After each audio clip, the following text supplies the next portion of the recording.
The message arrived on a quiet Tuesday morning at Earth's Deep Space Monitoring Station.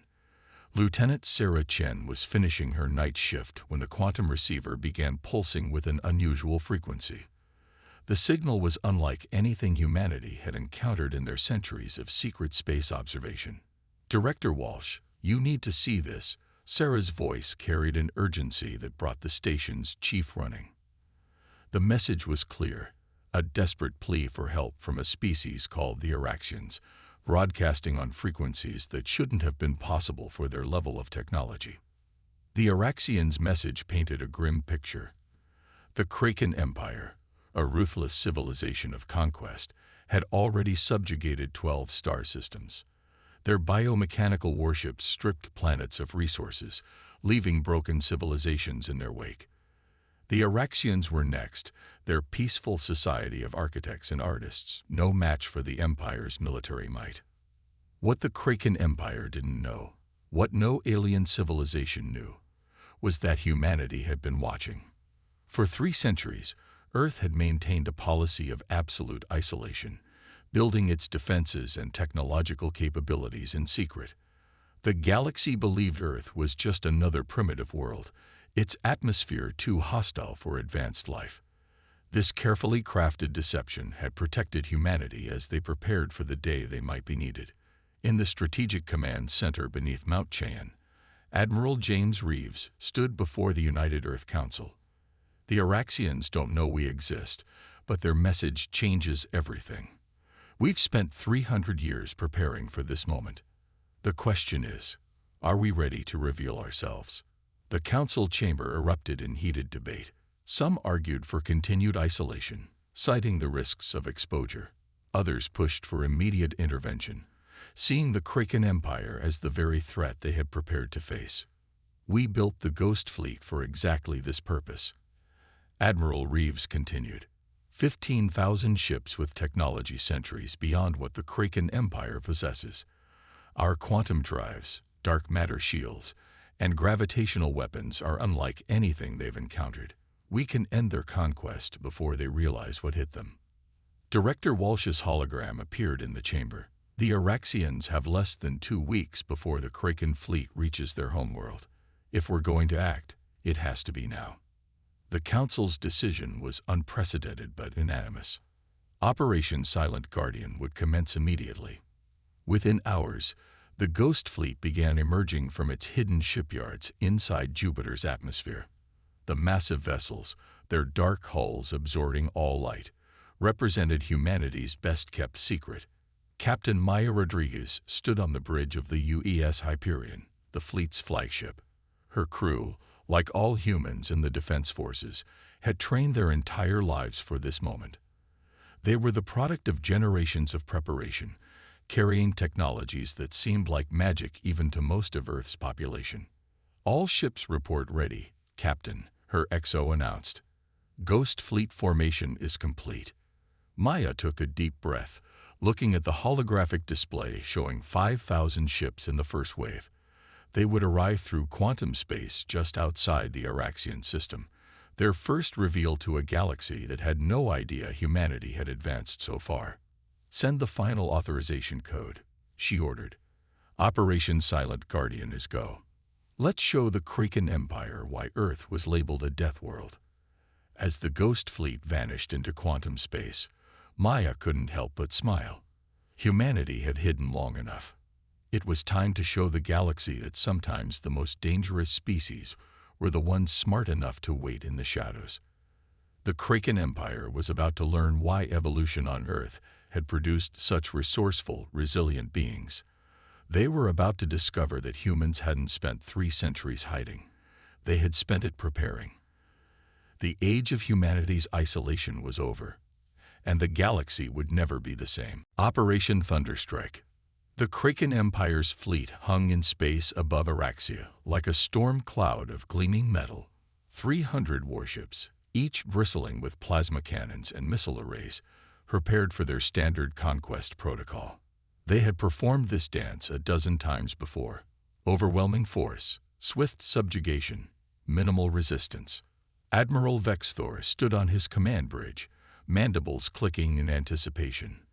The Araxians were among the weakest species they had encountered, known only for their architectural achievements and philosophical pursuits. This would be an easy victory. "Begin the bombardment sequence," he ordered. "Standard pattern." His words cut off as his tactical officer screamed. "Multiple quantum signatures, massive energy readings. This isn't possible." The Ghost Fleet emerged from quantum space in perfect formation, 5,000 ships appearing simultaneously in a display of precision that left the Kraken fleet frozen in shock. The human vessels seemed to drink in the starlight, their dark matter hulls creating voids against the backdrop of space. Captain Rodriguez's voice carried across all frequencies, transmitted in perfect Kraken standard. "This is the United Earth Defense Force.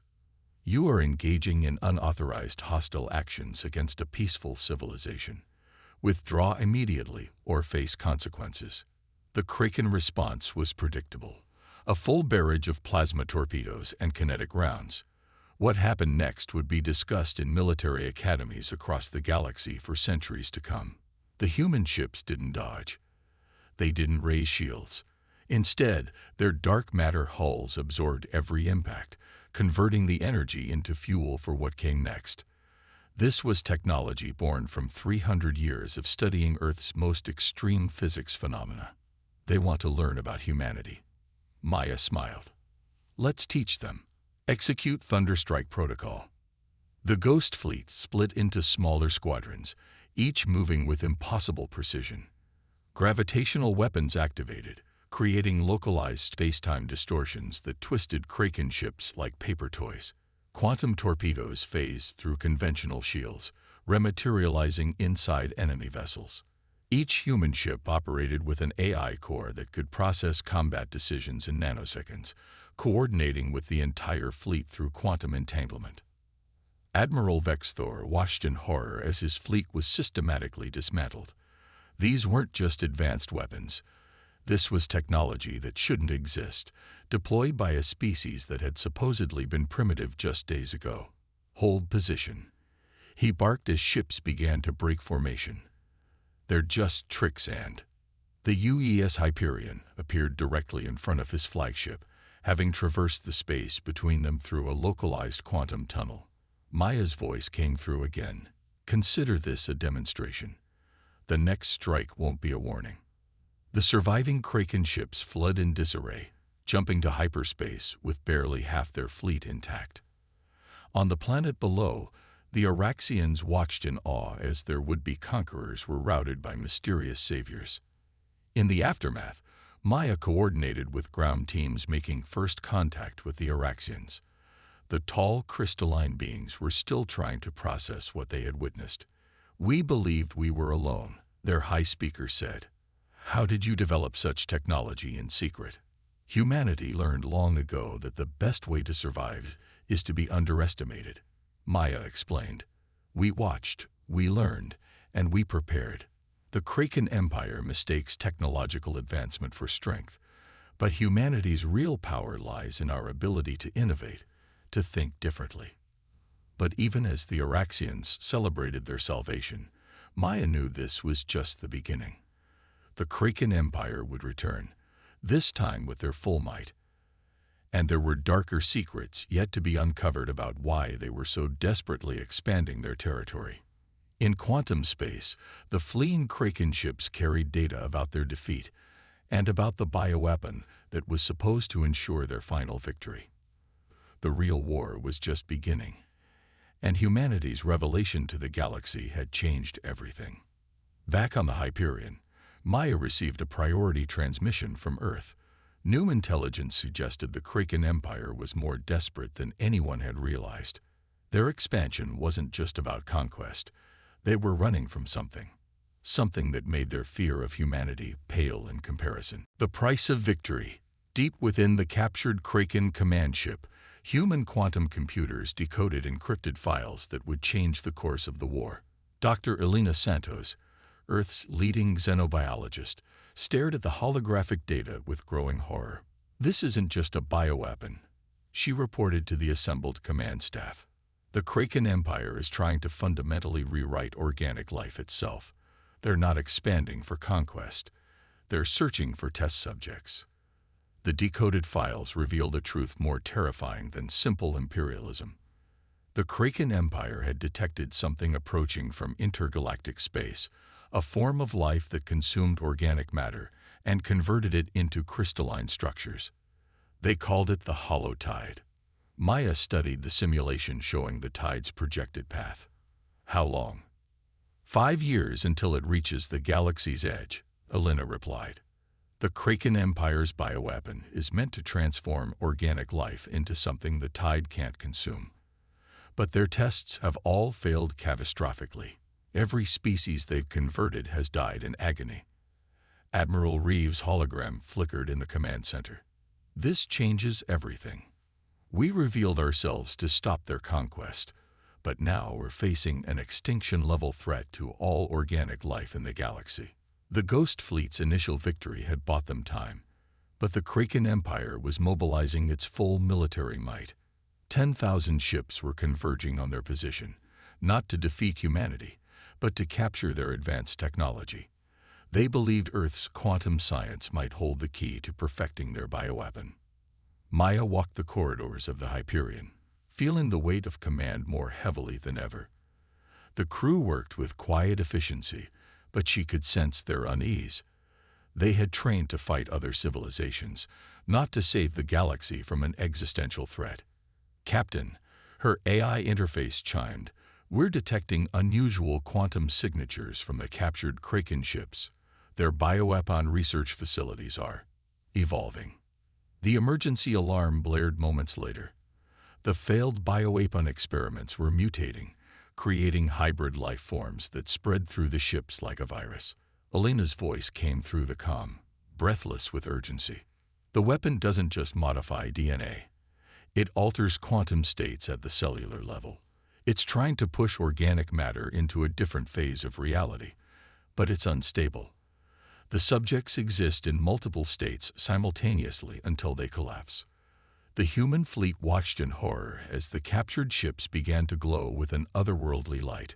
Crew members transformed into crystalline structures that were neither fully organic nor synthetic, their consciousness scattered across quantum states. "Containment protocols," Maya ordered. "Quantum seal those ships. No one goes in or out until we understand what we're dealing with." But it was too late for complete containment. The quantum infection had already spread to several human vessels through their entangled communications network. The very technology that made the Ghost Fleet so powerful had become a liability. On Earth, the Council received the reports with growing concern. Humanity had hidden from the galaxy to prepare for war, but this was beyond anything they had anticipated. The Kraken Empire's desperate gamble threatened to unravel the fabric of space-time itself. Dr. Santos worked frantically in her lab, studying the transformed crew members. "Their quantum states are stabilizing," she reported. "But they're changing, evolving. This isn't just a weapon anymore. It's the next step in organic evolution. The Kraken Empire was trying to force it, but they couldn't control it." Maya stood at her viewport, watching the quarantined ships pulse with ethereal energy. They had won their first battle against the Kraken Empire, but victory had revealed a truth that threatened everything. The real enemy wasn't an empire or even the approaching hollow tide. It was the universe itself, pushing life toward a transformation that no one fully understood. And somewhere in the darkness between galaxies, the hollow tide approached, driven by an intelligence that had witnessed this transformation before, on countless worlds, in countless galaxies. The true war wasn't for territory or resources. It was for the very nature of existence itself. Turning point. The war room aboard the UES Hyperion hummed with tension as representatives from 12 species gathered around the quantum projection table. Maya stood with Admiral Reeves, watching alien faces that had been enemies mere weeks ago now look to humanity for leadership. The hollow tide consumes not just matter, but consciousness itself. The Araxian High Speaker explained, their crystalline form refracting light as they moved. Our oldest records speak of it passing through our galaxy eons ago. Few survived to record what happened. The Kraken Empire's ambassador, once proud and imperious, now showed signs of strain. Our scientists believed we could force evolution ahead of the tide's arrival. We were wrong. But your quantum technology. He gestured to the human delegation. You've achieved what we could not. Dr. Santos stepped forward, her hologram highlighting key data points. The transformed crew members have stabilized in their new state. They exist simultaneously in normal space and quantum space, their consciousness spread across multiple dimensions. They're evolving, but naturally, without the forced acceleration that caused the Kraken experiments to fail. We don't have time for natural evolution, Admiral Reeves countered. The tide will reach us in less than 5 years. We need solutions now. Maya studied the tactical display showing the tide's approach. It wasn't just a wave of destruction. It was intelligent, purposeful. And it had been forcing this evolution across countless galaxies, driving organic life towards some unknown end state. Perhaps we're thinking about this wrong, Maya said, an idea forming. We've been trying to resist the transformation, to fight it. But what if that's exactly what the tide wants? What if it's not here to destroy us, but to push us towards something new? The room fell silent as the implications sank in. Humanity had spent 3 centuries preparing for war, building the most advanced fleet in the galaxy. But their greatest achievement wasn't their weapons. It was their understanding of quantum physics and the nature of consciousness itself. The transformed crew members, Elena interjected, they're not just surviving in their new state. They're thriving. They can perceive and interact with quantum reality in ways we never imagined. What if this is the natural progression of all organic life? The Kraken ambassador's mandibles clicked rapidly. You suggest we embrace the very thing we've been fighting. The thing that drove us to desperate measures. Not embrace it blindly, Maya corrected. Guide it. Your empire tried to force instant transformation. We have the technology to manage a controlled evolution, to help species adapt gradually while maintaining their consciousness and identity. The next few days saw the most ambitious cooperative effort in galactic history. Human quantum scientists worked alongside Araxian philosophers and Kraken biologists. Other species contributed their own unique insights and technologies. Together, they began to understand the true nature of the transformation. The Ghost Fleet was modified. Its dark matter hulls reconfigured to create safe zones where controlled quantum evolution could take place. Volunteers from every species underwent the process, emerging changed but intact. Their consciousness expanded beyond normal spacetime. But not everyone embraced the change.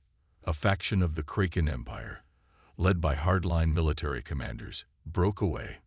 They launched desperate attacks on transformation facilities, believing that traditional organic life must be preserved at all costs. Maya stood on her bridge, watching the first waves of transformed beings communicate across quantum states. They were still themselves, still individual, but also part of something larger. Through their expanded consciousness, they could sense the hollow tide more clearly now. It's not just coming to consume us, one of the transformed crew members reported. It's coming to complete a cycle that's repeated countless times across the universe. But this time, we might be ready. We might be able to make the transformation on our own terms. The quantum sensors blazed with new data as the transformed beings made contact with the tide's leading edge. For the first time, they could understand its true nature, not a force of destruction, but a catalyst for universal evolution. As Maya processed this revelation, emergency alerts flashed across her console. The Kraken separatists had launched a desperate gambit, attempting to detonate quantum bombs that would disrupt the transformation process across multiple star systems. Humanity faced its greatest test. They had prepared for war, but now they had to fight to protect evolution itself, while racing against time to prevent both the separatists' attacks and the tide's inexorable approach. The next few hours would determine not just the fate of their galaxy, but the very future of consciousness itself. Dawn of a new era. The quantum bombs detonated in perfect sequence across 7 star systems, a desperate attempt by the Kraken separatists to halt what they saw as the end of organic life. But they had underestimated humanity's quantum technology and the power of the transformed beings they sought to destroy. Maya watched in awe as the transformed crew members reached out through quantum space, their consciousness spreading like a web across the affected systems. They didn't just contain the explosions, they reshaped them, turning the destructive energy into catalysts for controlled transformation. "They're stabilizing the quantum fields," Elena reported, her instruments struggling to track the massive energy shifts. "The separatists just gave us the power we needed to accelerate the controlled evolution process." The holotide was now visible to conventional sensors, a vast wave of crystalline structures approaching from intergalactic space. But through the expanded consciousness of the transformed beings, humanity could finally understand its true nature. "It's a bridge," Maya realized, as the transformed beings shared their insights. "The tide isn't destroying life, it's connecting it. Every galaxy it's passed through has become part of a vast quantum network, a consciousness that spans the universe." Admiral Reeves' hologram flickered with unusual emotion. "Then why didn't it just communicate with us directly? Why force this evolution?" The answer came from the transformed beings. Consciousness had to evolve naturally to handle the connection. Forced evolution, like the Kraken Empire had attempted, led to madness and destruction. But humanity's quantum technology had created a middle path, a way to guide evolution while preserving individual identity. The Separatist fleet launched its final assault on the Hyperion, believing they could still stop the transformation by destroying its architects. They found themselves facing not just the Ghost Fleet, but an array of transformed beings who could manipulate space-time itself. "Hold fire," Maya ordered as the separatist ships approached. "Show them what we've become." The transformed beings reached out, their consciousness enveloping the separatist fleet. In an instant, the attacking ship's crews experienced what the transformed had discovered: the vast network of galactic consciousness, the true nature of the tide, and the future it offered. The battle ended not with destruction, but with understanding. The separatist crews, given a glimpse of what awaited them, laid down their weapons. Many chose to undergo the transformation themselves. As the hollow tide reached the galaxy's edge, humanity led the greatest cooperative effort in history. The Ghost Fleet's quantum technology, combined with the knowledge of a dozen species, created transformation zones throughout the galaxy. Each species could choose when and how to evolve, maintaining their unique cultures and identities while gaining access to the universal consciousness. Maya stood on the Hyperion's observation deck, watching the tide's crystalline structures merge with the transformed zones they had created. The view was different now. She could see both the physical structures and the quantum networks they contained, a testament to her own partial transformation. "We spent 3 centuries preparing for war," she mused to Elena, who had also undergone the initial stages of transformation. "Instead, we became the bridge between what life was and what it could become." The Araxian High Speaker, their crystalline form now resonating with quantum energy, joined them. "Your species hid from the galaxy, building weapons and defenses. But in the end, your greatest contribution wasn't your military might. It was your understanding of how to preserve consciousness through change." In the years that followed, the galaxy transformed not into a uniform consciousness, but into a vast network of unique minds. Each species maintained its identity, while gaining access to the quantum network that connected all life. The Kraken Empire's territories became transformation centers, their military might repurposed to protect evolving civilizations. Humanity emerged from its long isolation not as conquerors, but as guides. Their secret preparations, intended for war, had instead given them the tools to shepherd life toward its next great leap. The Ghost Fleet became a symbol not of military power, but of the protection and guidance humanity offered to evolving species. And beyond the galaxy's edge, the hollow tide continued its journey, forever changed by its encounter with humanity. For the first time in its ancient existence, it had found a species that didn't need to be forced to evolve. One that could show others how to embrace transformation while remaining true to themselves. The age of isolation was over, replaced by an era of infinite possibility. In the quantum networks that now span the galaxy, countless consciousness shared their stories, their discoveries, and their dreams. And at the heart of it all was the species that had hidden for so long, waiting for the right moment not to fight, but to guide life itself toward its next great adventure. The end.